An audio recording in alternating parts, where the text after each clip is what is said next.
Welcome to the Hearts of Men podcast, a podcast to inspire men on their healing journey and give practical tools to use in everyday life for mental and emotional support. I'm your host, Aaron Cartwright. All right, welcome to the Hearts of Men podcast. I'm very excited. I've got my first guest, very special guest. I thought of him straight away when I did this podcast because he's got a very interesting story. I've known him for over half my life. So I thought it'd be an honor to get him as the first guest. So a little introduction. He's the South Australian, and two-time South Pacific and Commonwealth champion of Muay Thai, and he's the owner of Strong Heart Muay Thai in Hindmarsh, Jordan Fielding. Welcome. Thank you. Thanks for having me on. And That's all congratulations with the new podcast. Thank you. I appreciate it. Yeah, you're one of the first names that popped in my mind. So, yeah, I've known you. I've known Jordan since I was about 14, 15, and I've actually seen his story firsthand. So I haven't just heard about it. I've actually seen a lot of his story too. So it's very interesting and inspiring for young men and men. So, for those who don't know, we're really good mates too. So as we go through the story, I kind of know a lot of the things. So, but for those who don't know, we'll go through it. So let's take it from the beginning. So where were you born? So I was born in Paddington in Sydney. I grew up with my mum, a single mum. I've never met my dad before. And we lived in Sydney until I was 9 years old. And then we moved to Adelaide when I was 9. Yeah, beautiful. So when you were young, so before you were 9, what did you think about your life? Because I know, so you had a single mum, you didn't know your dad. How did you feel as you didn't know your dad? Was it just normal? Were you like, I want a dad? Like what was going through your mind at that age, if you remember? Yeah, I remember when I was young, I always wondered about my father. I wanted to meet him. I always remember feeling like something was missing. But yeah, the older I got, I guess I had those feelings less because it was just normal life. And, you know, when you experience a certain way of life, it just becomes the normal. So, but yeah, I do remember wanting to meet him when I was young. I was curious. Yeah. So when you were young, from, up until 9 or whatever you just said, who were the men in your life? Who were the men? Were there any men around? The only male in my family is my uncle, my mum's brother. So yeah, I would see him sometimes. And he was a fighter, a Muay Thai fighter, an Australian champion, and he owned a gym, a Muay Thai gym. And he would take me to training sometimes, and that's who introduced me to the sport of Muay Thai. When I was probably 5 was the first time I was introduced to it. But yeah, my uncle was the only male figure in my life. Yeah, right. So how often would you see him when you were younger? Like how often was it? Was it all the time? Was it every now and then? Every now and then. So yeah. What about do your mum have partners at all when you were growing up? Yeah. My mum had a few different partners. Never anyone too long term, but there was a few different partners. Yeah. And like, what type of people were they? Were they good? Were they good influences, bad influences? Like, what was the situation with them? Well, yeah, it was pretty unlucky. They were actually quite abusive, and yeah, I didn't like them at all. I despised them. Actually, yeah, didn't like them at all. But yeah, the life my mum was living sort of attracted those people. So now I'm older, I understand, you are who you hang around, and so yeah. And with when you say that life, your mum, do you want to go into that, or you like what does that mean? Was it the lifestyle? Was it like what does that mean? Well, yeah, so my mum lived a sort of a colorful life. She didn't have a normal job. She would do, you know, certain types of massages and things like that. And yeah, we used to, I remember doing hydros when I was young and all things like that. So yeah, How all you the fun stuff. and how young was young when you like seen hydros and I remember I remember helping set it up when I was real young, like in primary school, maybe 10 years old. mm. And what did you So think? yeah, Like when what? I was 9, we moved to Adelaide with my mum and her partner. And when we came here, yeah, that's sort of what we were doing. Did you think like what were you thinking as you're setting up to hydros? Did you know what it was? Did you understand like did you understand everything, or did you think it was Yeah, weird? Do you think it was normal? no, I understood exactly what it was, but I guess when you're so young and you're shown certain things, by your parents and your guides, your role models, I guess. You at that age, you just think it's normal. Mm, So yeah, I remember I knew exactly what it was, what we were doing. mm. Um, yeah, Yeah, yeah. So you knew what it was, but it was like it was your it was your mum. It was your yeah. I get it. So yeah, yeah. So going back to like the partners, when you said so they were physically abusive, yeah, they were to your mum yeah. and you, or just your mum? My mom and me, yeah, I was, yeah, physically abused when I was younger. Yeah. And Mm. did that happen on a regular basis? Was it every now and then? Was it like a blue moon? Mm, it was quite regularly. It was quite regularly, yeah. Then after that partner, my mum had another one, and yeah, he was physically abusive also. Yeah. So it was like my mum was just she had a pattern of attracting, these men, and unfortunately, I was there, and yeah, I copped a lot of the abuse as well. How old were you when you first copped like a physical abuse from like Um, one of your mum's partners? Young, like 7, 8 years old. Fuck. Yeah, and it happened until I was about 15, until I moved back to Sydney with my uncle. So from 7 to say 15, you would get physical like assault, and it was quite Mm. regular. So what was going through like at 7? You got a man hitting you. What's going through your mind? What are you feeling at that age at 7 to 8? Yeah. Do you Yeah, I remember? Do you remember. remember? Yeah, I remember feeling scared, helpless, and I always just remember that I wanted to get older so I could move out of home and live my own life, so I didn't have to be around, around that.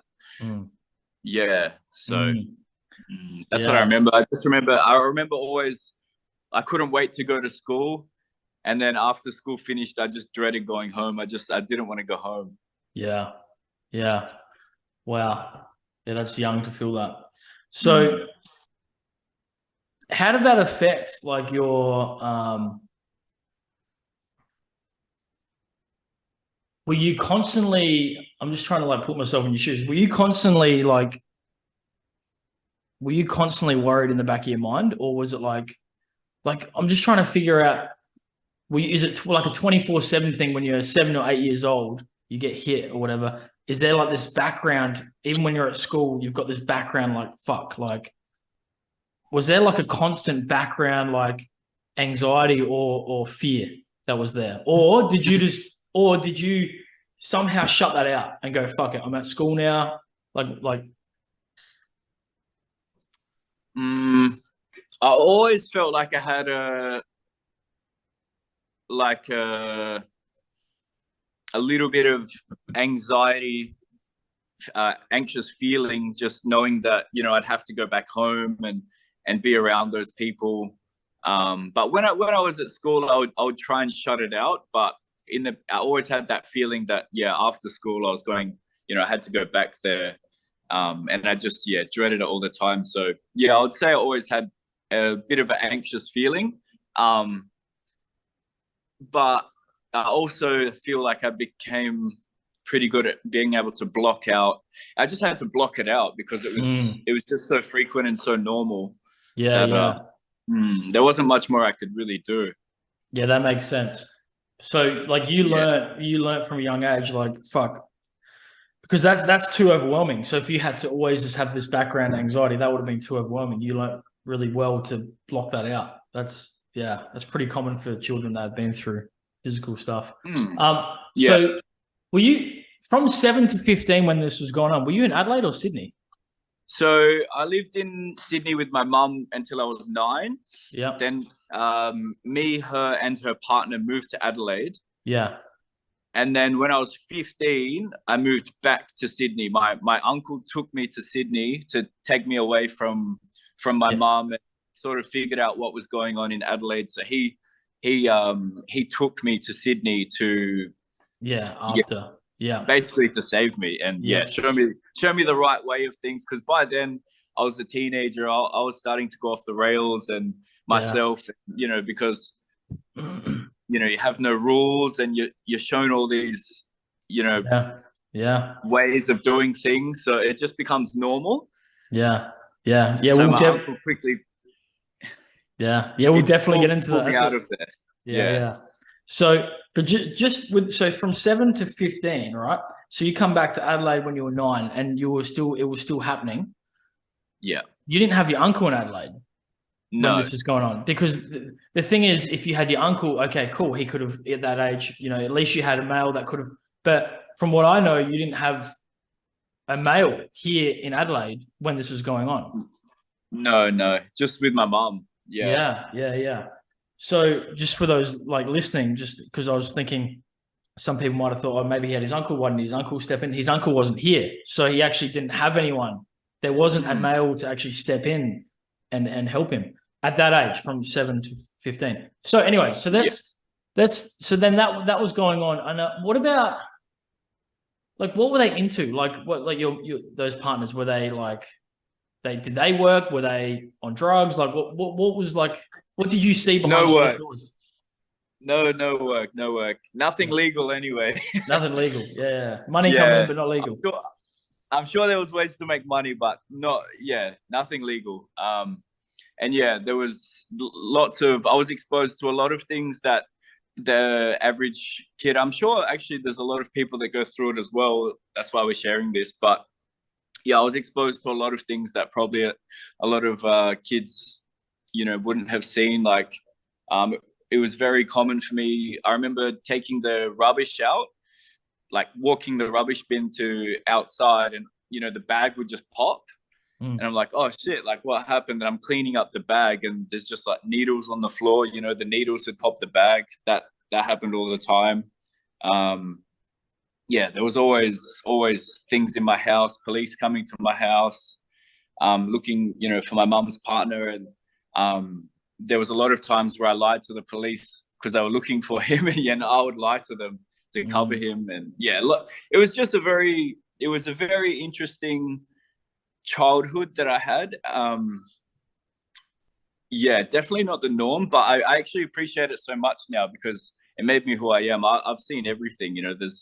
I feel Mm. like there's nothing that I haven't seen. Yeah, yeah, definitely. And we'll get into how that actually shaped you and how it helped you. But so when did you see, like, say when you were taking the rubbish out, how old would have you been when the bag popped and there's needles like Yeah, that was happening when I was and until I was 15. So so the whole time from 7 to yeah, 15. Yeah, yeah. yeah. Yeah, right. Mm. And what would happen when you'd see, like, did you see your mum get beat up a lot? Did you see like physical with her as well?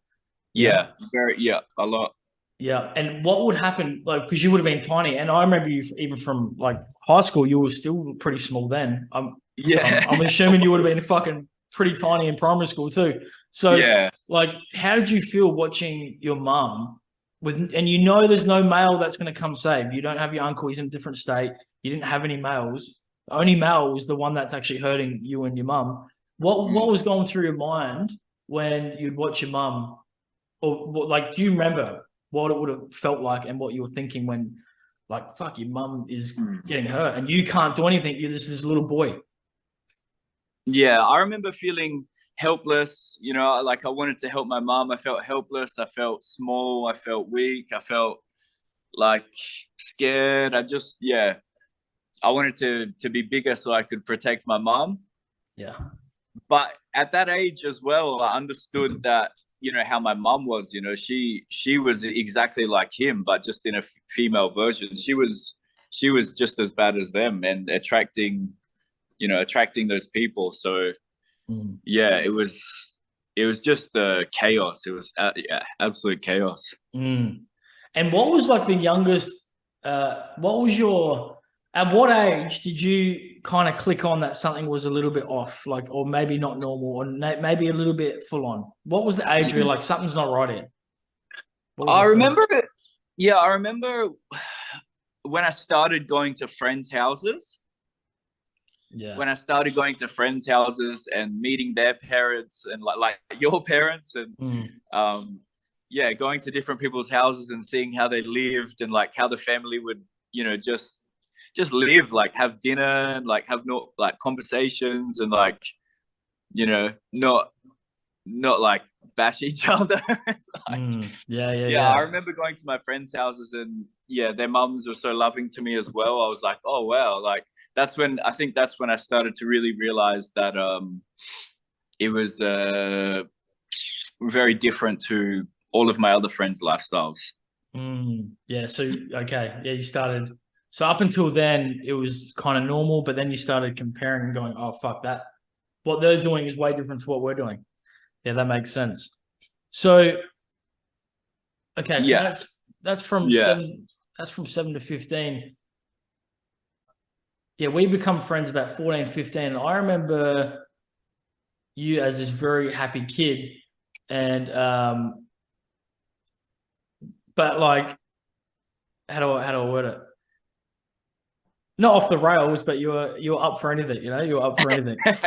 Yeah, and I yeah, remember I remember you being small, and I remember coming to your house, and I actually remember going, "Fuck, yeah."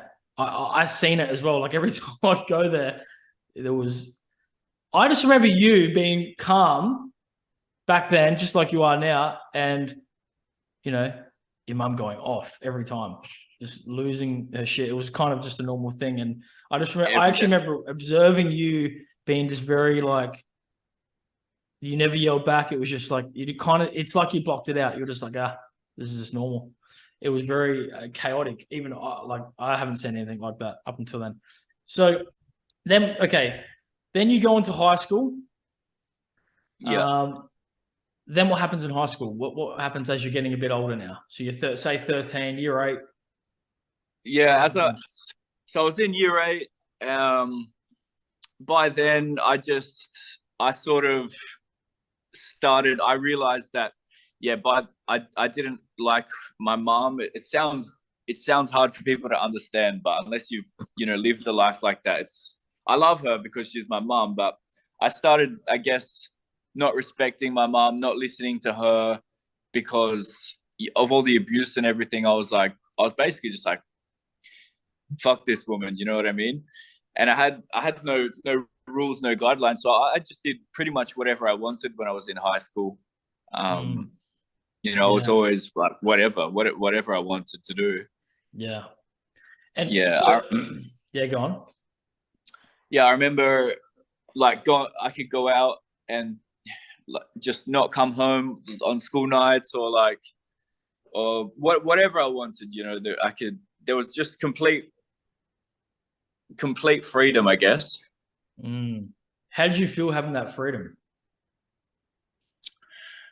At the time, I guess it was fun, but yeah, now I'm older, I realize young people need boundaries and restrictions and rules, Mm, so that they don't go off the rails and get in trouble. And it also shows that yeah, the parent cares. You give your child boundaries and rules and restrictions because you care about them.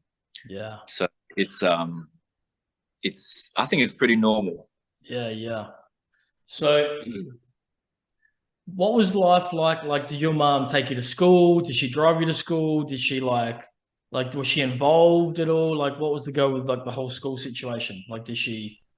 Yeah, what was it Nah, like? when I would look, I would wake up to go to school, and like she would still be sleeping. Sometimes I would come home from school, she was still sleeping. So I pretty much, got up and made myself go to school. Um, and I did everything by myself. I had to be very independent from when I was a child. Mm. Yeah. Let's get into, because when I remember you, you were tiny, right? You were little Jordan. You were like Yeah, my little mate, and you're getting in a fight one day with someone called Joel. Joel Downing.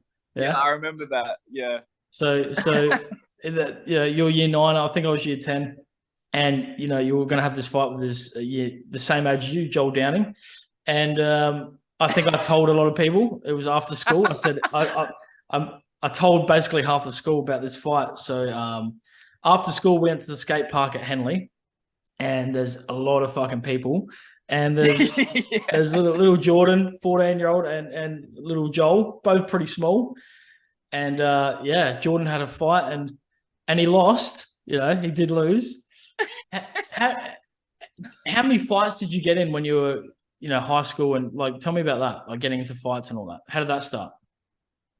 I don't know. I think it was just a part of being young and full of testosterone and no rules. I actually remember another fight we got into. I'm going to go into that one. Yeah, I think it was just look. Definitely wasn't a bad kid. I had no rules, no boundaries. I had complete freedom, and I was just running amok. I think it yeah. I wasn't a violent kid, but it was just running amok, I think. Yeah. No, you definitely weren't violent at all. You're a lover, and you still are. And it Yeah, was I just, am. and the reason why that story is funny is because when we get to the end, what you've achieved in life. That's why it's kind of funny now.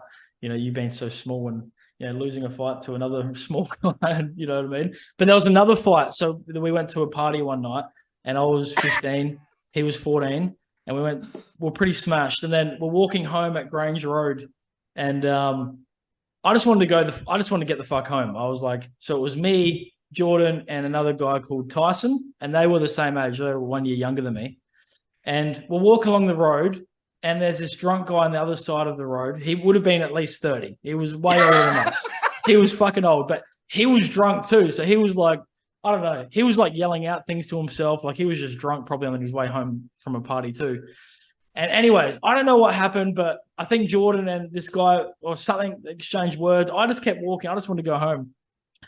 As I look back, this guy come over the other side of the road, and him and Jordan arguing. This is what I remember. I don't know if you remember anything different, but these two are arguing. And Jordan he was tiny back then. He's still he's not the biggest guy still, but he's a lot bigger now. But he was tiny and skinny, and I was a bit bigger. I was always a bit like thicker and taller, and I thought, fuck, I can't let this big guy beat my little mate up. Anyways, Jordan's shaping up. Jordan's got his fists up. Jordan's got his fists up, trying to fight this real old guy. I was pissed. I was like, oh fuck, I was pissed off. I'm like, I either let him get bashed and then I'm gonna fight this guy anyways, or I just get him out of the way. So, anyways, I ran over and pushed Jordan in the back. I ran up and pushed him out of the way. And I don't know what happened to Jordan. Maybe he fell over or something. And I remember just giving this guy the biggest punch of my life. And he stumbled back. And then I think Jordan and our other mate jumped into and got him. But oh my God. We chased him through the front yard, through the garden. I remember that. Yeah, through the garden. You guys finished him off, I think. But it was just funny because back then you were a lover, and you were never a fighter. You were always a lover.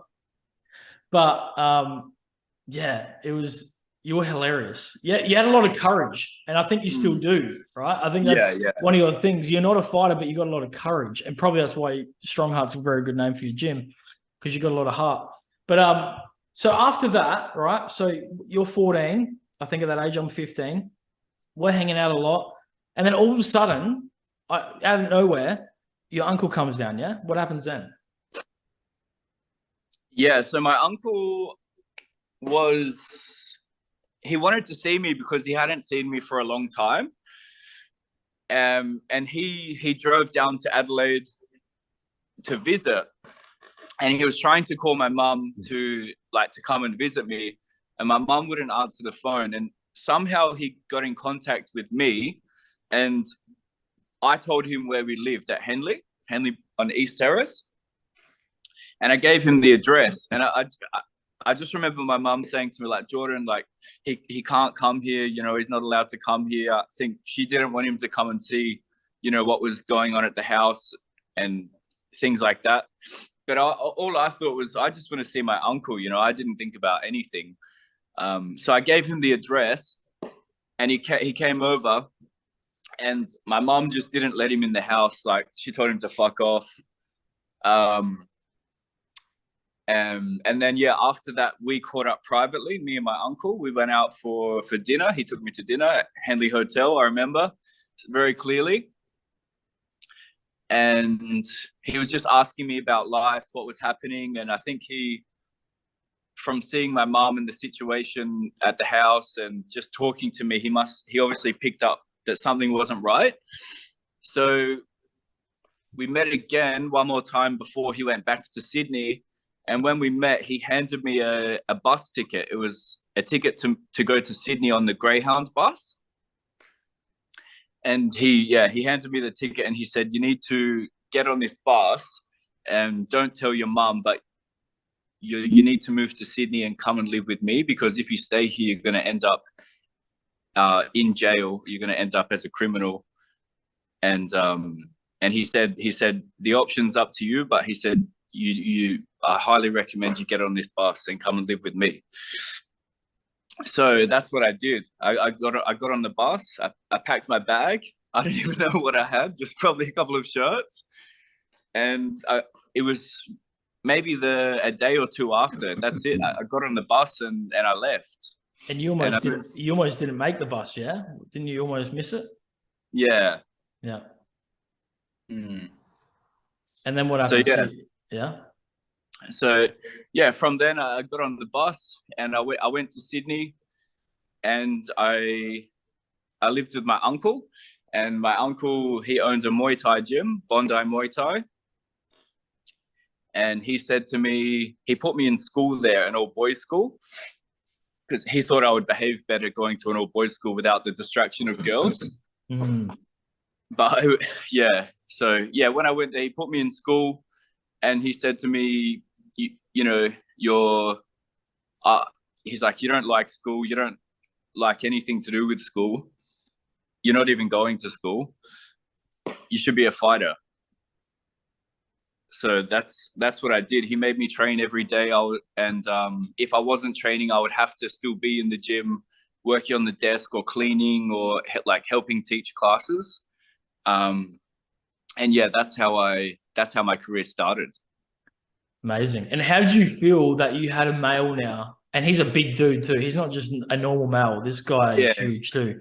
He's a big fucking Muay Thai. You know, he did really well too. How did it feel having this big uncle, like, giving you guidance and like basically giving you a bit of discipline? How did it feel back then? Yeah, it was amazing. I remember I was craving it. I remember, like, even him telling me off, I was like, even though sometimes I was like, oh, this guy's a dickhead, but deep down I really appreciated it, you know, because I know that it was good for me. And not just him, like him and all the guys at the gym were always on to me, like, you know, make sure you're at training, make sure, you know, you're not getting into fights at school. Yeah, I was already getting into a bit of trouble at school. Yeah.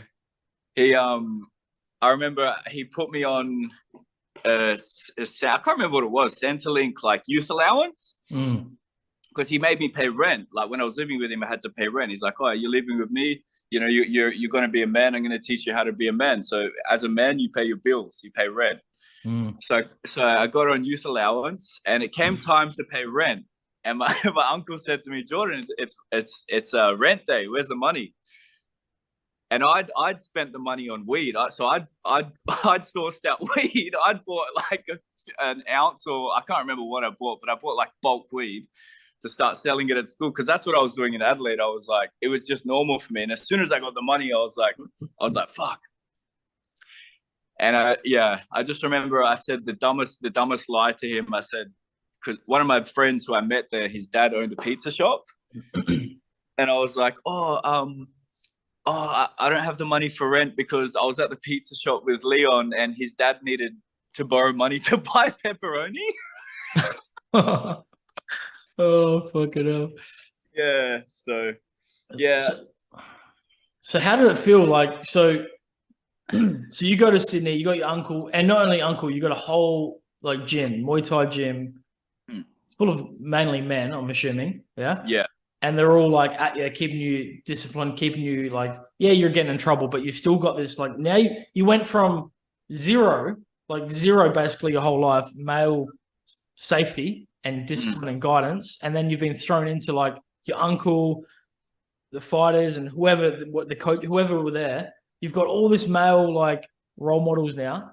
How did that feel? Like was that like a big jump for you of like from zero to all this fucking guidance and basically love from it men? was love. It was love. Honestly, I felt like that was the first time I'd experienced love. Especially being a male. I don't know, I can't speak for females or on a female's behalf, because I'm obviously not a female, but males need to be disciplined. Like we need physical discipline. I think. Yeah, like, I agree. even me now as a 31-year-old, I still need to smash pads, smash the bag, and like keep myself disciplined in that way. So yeah, I really appreciated it. It was the best thing ever. It was the best, like biggest change of my life. Changing moment of my life was moving to Sydney. Yeah, huge. So you went from this young boy who witnessed all these things and like had this background anxiety, basically from waiting for your next beating or waiting for your mum to get whatever, all this chaos happening. You go to Sydney, you got all these men around you who love you and who are giving you that love, the support you need, or the challenge. What happens next? So like you start training every day. When do you step in the ring for the first time? So what happened was 6 months after I moved to Sydney, my uncle, he separated with his partner at the time, and he has 2 kids with her. They're my cousins. And he actually sold the gym and moved to Queensland because she took his kids to Queensland, and he like wanted to be near his kids. So he sold the gym and took me there to Queensland as well. And I stayed there for probably on the Gold Coast for maybe 4 months or something. But they were having disputes. They were having their own problems, like him and her. And I think they were fighting for custody for the kids. And she said that she didn't want the kids around him because I was there and I was a bad influence, and I was getting in trouble and things like that, which, so he basically, and on top of that, I was, still running a little bit of a muck. And so he said to me, I'm really sorry, Jordan, but you can't stay with me anymore. So yeah, that hurt. So I moved back from Queensland back to Sydney. And then when I went back to Sydney, one of my uncle's students started his own gym, and that's who I trained with for like 8 years until I moved back to Adelaide. And that's when I started fighting. So how old were you when you first stepped in the ring? I was 17 or 18. 17, I think 18. I was nearly 18. Yeah. How did it feel as you're 17 jumping into a ring and like feeling so powerless as like this young boy, like, feeling probably weak and powerless and defenseless? How did you feel now as basically a man stepping into the ring? Obviously there was a lot of nerves in that, but Yeah, I was nervous. I remember feeling, to be honest, I remember feeling very confident. I think because I had that upbringing of chaos and abuse, and I was exposed to a lot of violence. So when it came to step in the ring, it was just like fuck it, like it's just another day. Yeah, that makes sense. That makes sense. So when you got in there, did you feel like you're at home? Did you feel like, oh, this is what I want to do for that first fight? Were you like, this is what I want to do for the rest of my life? I love this. Like, was it like this addiction of like, fuck, this is it? Yeah, I remember always thinking when I was young that I'm not the kind of person that can work a normal job in an office, or like when I finished school, I had an electrical apprenticeship. That's what I did when I left school. I was an electrician apprentice. And yeah, I just remember being at work like, this isn't my life. I'm not going to spend my life on a building site talking to dickheads. Like, I want to chase my passion, my purpose. And yeah, I always remember feeling that when I was young, and fighting was what I loved. I felt like I relate most to it. It resonates with me. So yeah, I knew pretty much when I moved to Sydney and I was helping my uncle at his gym, I knew that was what I wanted to do even before I had my first fight. So you knew it before the fight. Yeah. And do you think that, so you believe you knew that vision that you wanted because of what you went through, the chaos, and you just knew, that's what you wanted? Yeah. Yeah. So then, all right. So then you start fighting at 17, 18. How do your first fights go? Like what happens? I lost my first two fights. And I won my third fight. Yeah. How did that feel? That first win? It felt so good. It was the best feeling ever, especially the fight, because I got dropped twice in the fight. Which I had 2 8 counts against me, which pretty much means like the fight's lost. And I just remember after the second 8 count, I was like, fuck. I just remember like something snapped in my mind. I was like, fuck this, I'm not losing. And I got up, and then I dropped him twice with a hook, and then I dropped him with a head kick. I gave him 2 8 counts after I'd got 2 8 counts. And at the end, my hand was raised. And I remember it was the best feeling. That's unreal. Fuck. It was the best. Yeah. So then after that, you got your first win, and then what happens with your career? So take us through what happens after that first win. Do you start losing again, winning again? Was it mixed? Like, what happens in your career after that? Yeah. I was very up and down when I first started. I always had really good like technique. Technique's probably my best thing. I have good timing and good technique, but my mind would break when I was young, and I feel like it was just because I wasn't as mature. I was really young, fighting full grown men. So yeah, I lost my first 2 fights. I won my third, and then I lost my fourth, and I won my fifth, and then I sort of went like win loss, win loss, win loss. And then I don't know what it was. It was when I was about 24. I feel like I just really matured into myself more, and I knew who I was more, and I went on a big winning streak. And so when you say, so go back to when you were going up and down, when you say your mind would break, what do you mean? Like what would be going through your mind for it to break? Like what was the thing? What were you experiencing? Well, sometimes I would get to the fight, and sometimes I would be like, yeah, I got this, I believe in myself. And other times I would just completely doubt myself. And once I got into that hole of doubting myself or too nervous, I couldn't pull myself back from it. Yeah. I don't know why, but yeah, I guess I feel like the older I got and the more I went through life, just general life, like, paying my bills, I don't know, working, getting a girlfriend, like you go through a lot of experiences in life that build you up as a person that translated into me fighting in the ring. Yeah. Yeah, that makes sense. That makes Mm. sense. So then, all right. So then you're up and down. When did you move back to Adelaide? How old were you? Well, And why?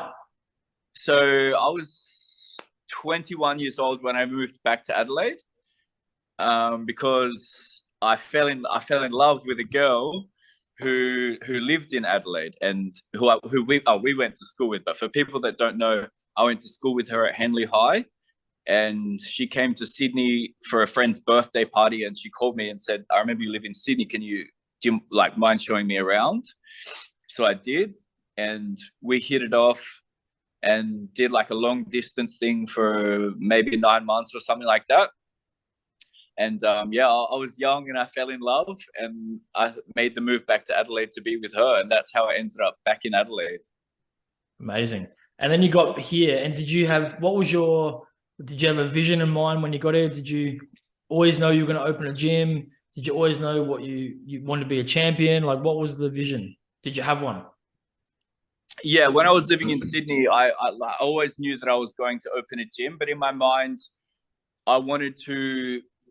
I didn't want to be one of those people that just opens a gym, for business or without experience. I wanted to be credible. So I knew that I had to, in my mind, become a champion, and gain credibility before I opened a gym. So yeah, when I moved here, um, I knew I was going to open a gym, and I also saw that there's a lot less gyms here than Sydney, and at the time the quality it just wasn't the same as Sydney because there's just more experienced people in Sydney. So I saw it as a perfect opportunity to open a gym here. Mm. So that's what I did, and I did it while I was still actively fighting as well. I pretty much had, I think, more than half of my fights while I owned the gym. Mm.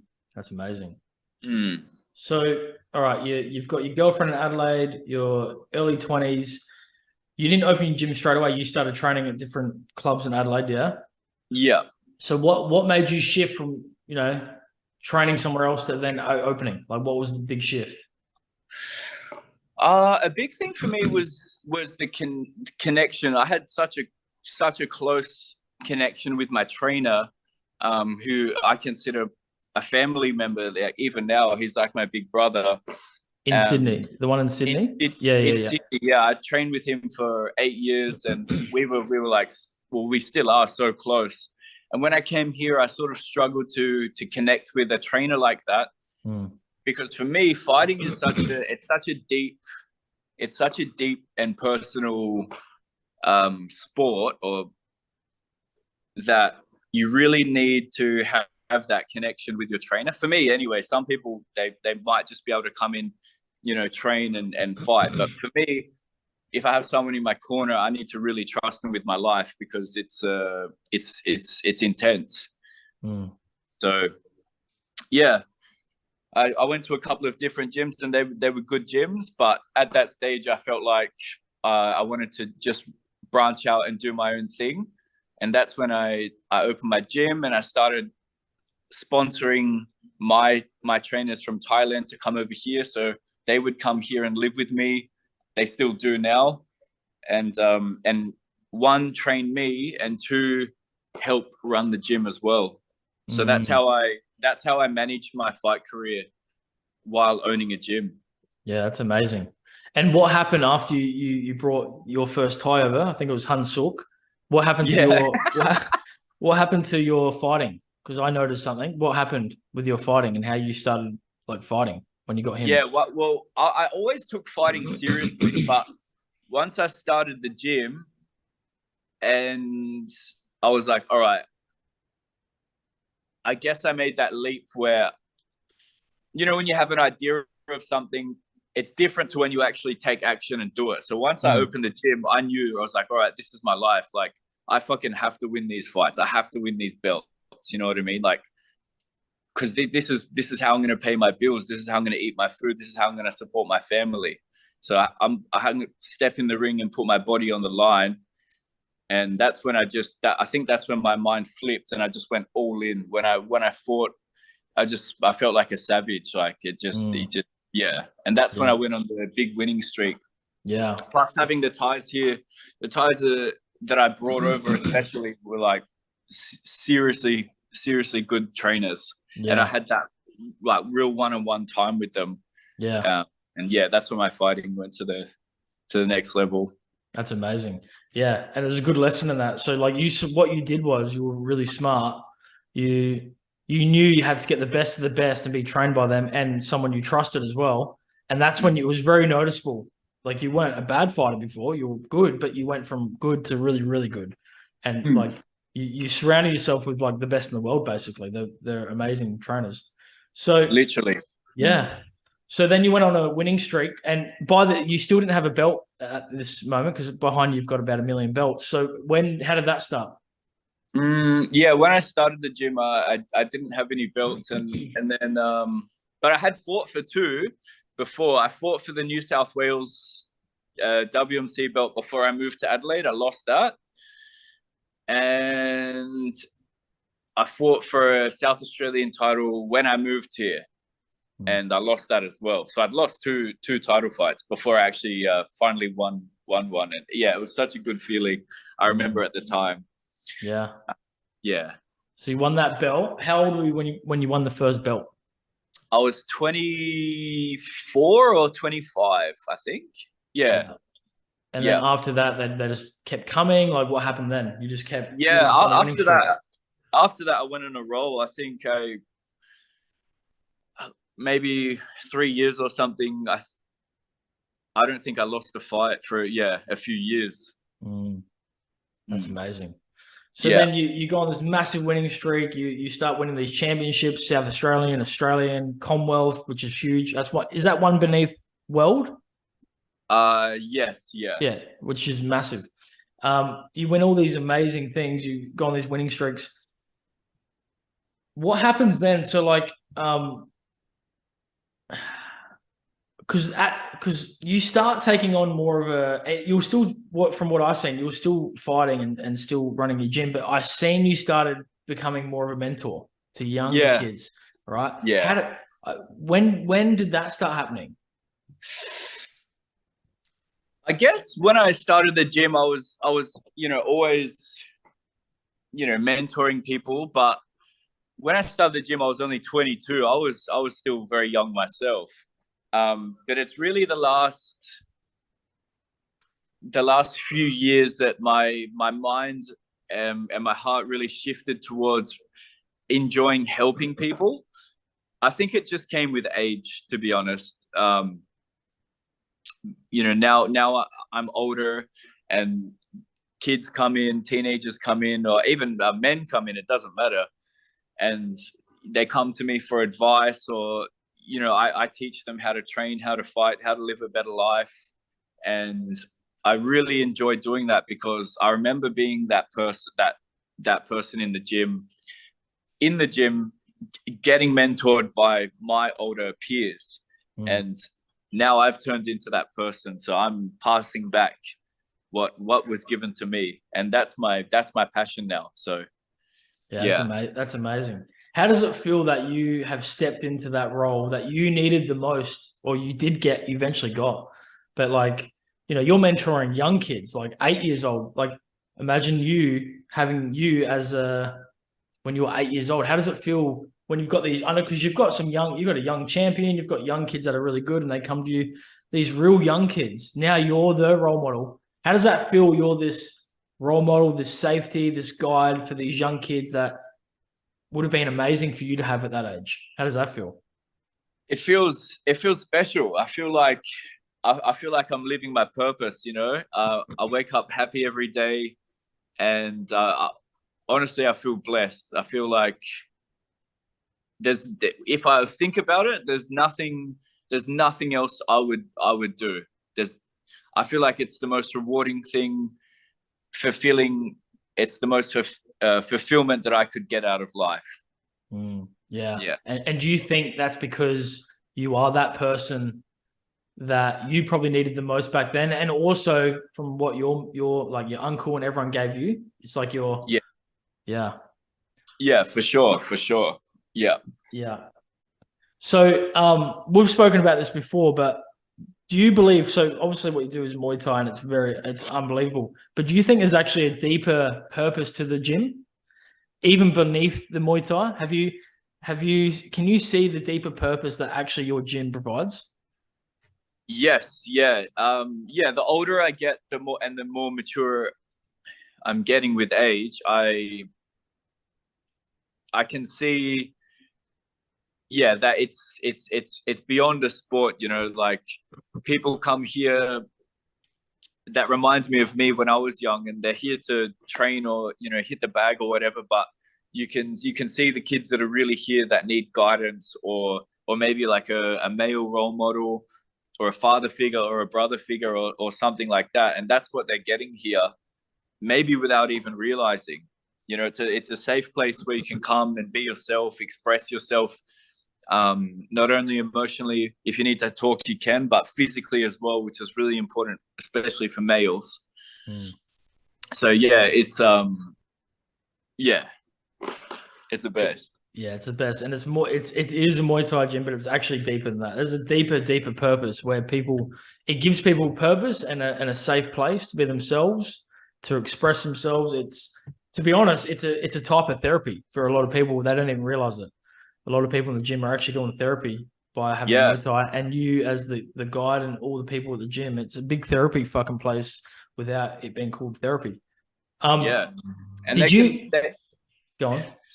they can talk to me about anything. You know, it's like anything. I have crazy conversations, like things that I can't, you know, probably can't say on camera, but it's a different place. I don't know where else you can go, where else there is that's like here, where, you know, you can find people from all different walks of life that are just equal. You know what I mean? And yeah, it's interesting. It's very Yeah, interesting. it is The people, interesting.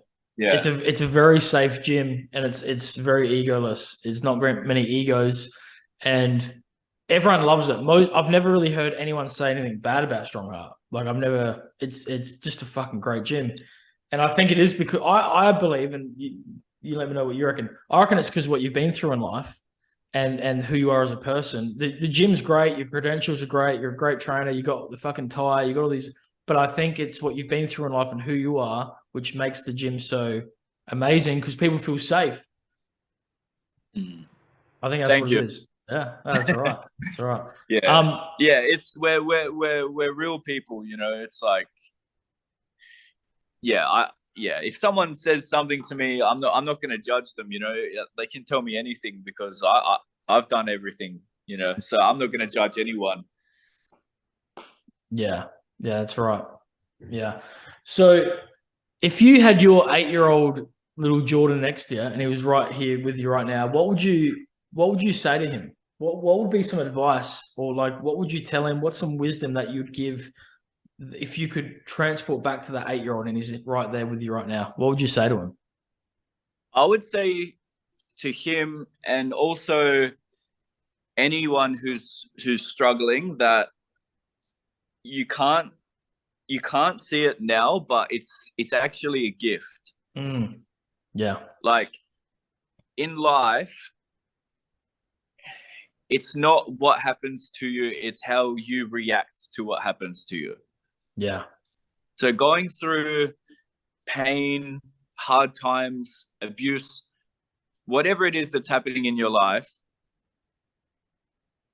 it's a blessing because you can use it as power to learn and give you motivation to live a good life. Yeah. You know, some people who have gone through the hardest lives are the most successful people in the world. That's why I appreciate my childhood so much now. Like like this podcast isn't for people to be like, oh, you know, I hope you're right. I'm sorry to hear that. I don't want to hear any messages like that. This is to help people, to inspire people. And I feel like, yeah, it's a blessing, but you need to use your pain and your hard experiences to push you in life, don't use it as an excuse. Some people, they use it as an excuse. I could easily say, oh, my life was fucked. I grew up around drugs and like illegal things and be a loser. But I'm not. You know, you instead of using excuses, you just use it to push you forward, and you probably live a better life than if you didn't struggle. Yeah, I agree. Yeah. So it's hard to see at the time, but it's actually a blessing.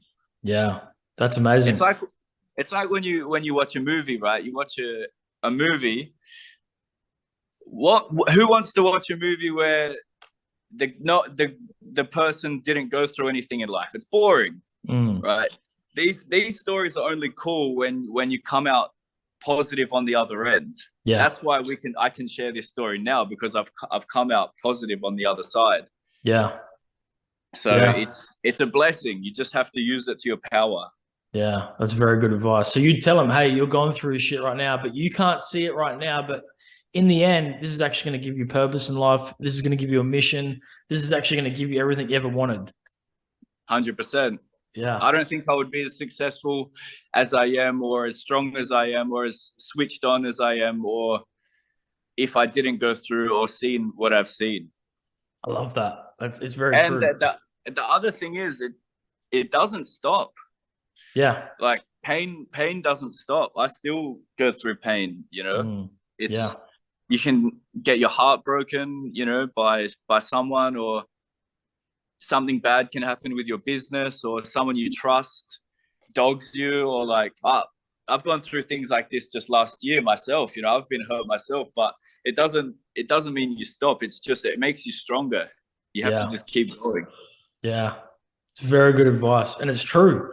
If you look at everyone who, you know, has had things happen in life that is inspiring, they've got a story, and they use that story to push them. And that's what you've done too.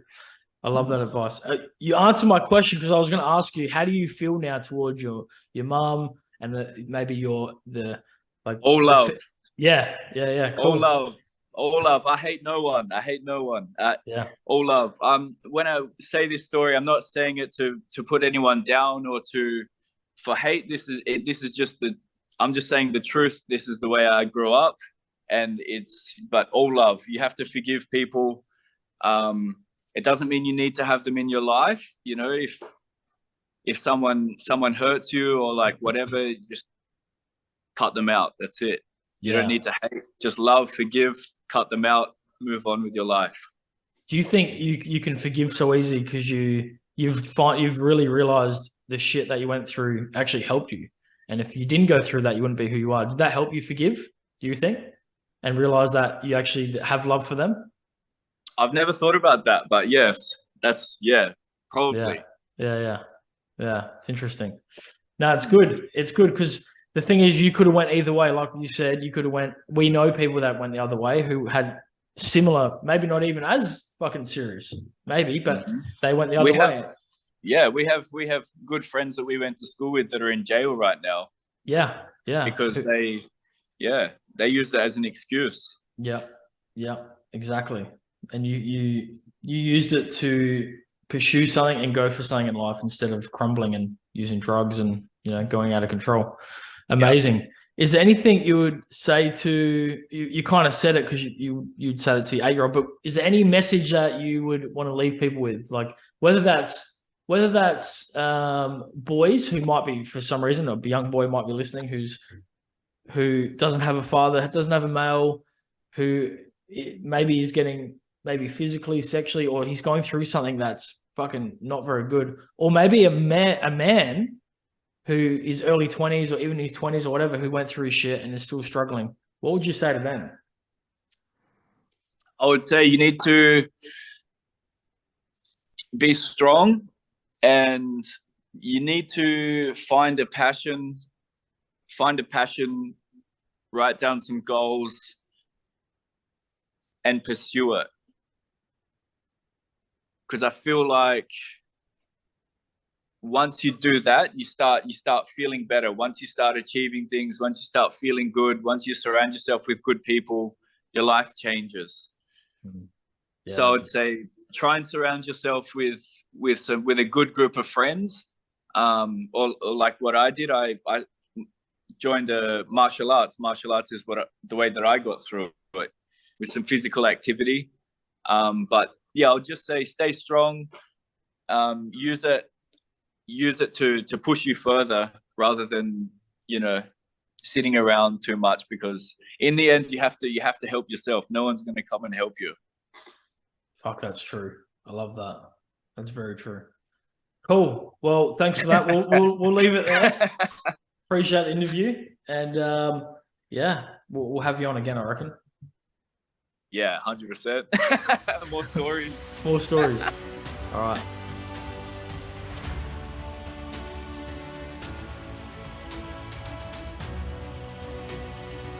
Thanks for watching this episode of Hearts of Men. I really appreciate it. If you could give back and give a like, a comment, a share, a review on any of the platforms you're watching on, that would really help me get my message out to more men. If you don't follow me on socials, please follow me, Aaron Cartwright, All Things Healing on Instagram and Facebook. Thanks, guys. See you on the next episode.